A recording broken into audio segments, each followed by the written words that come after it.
Menurut Mas Adi, terkait putusan ini pertanyaannya agak ngelantur sedikit. Bagi Pak Prabowo ini menggembirakan atau tidak? Nggak terlampau, Pak. Karena orang seperti Anies bisa maju, coba ya.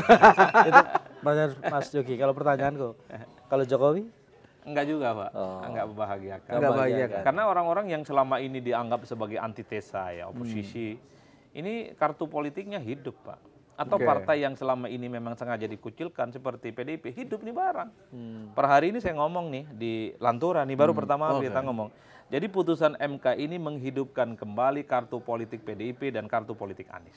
Nah, Itu kan iya dong, putusan MK ini. PDIP dikucilkan nggak bisa maju di Jakarta. Putusan ini dikucilkan tapi bisa maju. Ya, dan memang kita sering mendengar kan, ada skema besar, ada upaya besar yang dilakukan secara terorganisir bahwa gimana caranya di banyak pilkada ini PDIP nggak bisa maju. Nggak bisa maju. Dicegat dan sebagainya. Belum tentu betul, tapi itu muncul.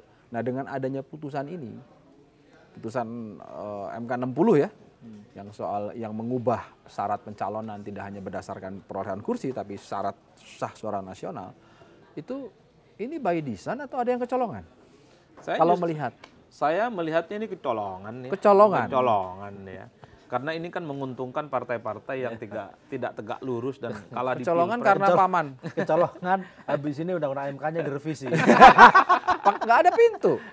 Mungkin pada sibuk ini, Pak, mantengin kuning dan ingin Nah, bonsai kuning ini. saya baru bilang, mungkin fokus ke ngatur kuning sama PKB, tiba-tiba ada putusan MK ya kan. Dan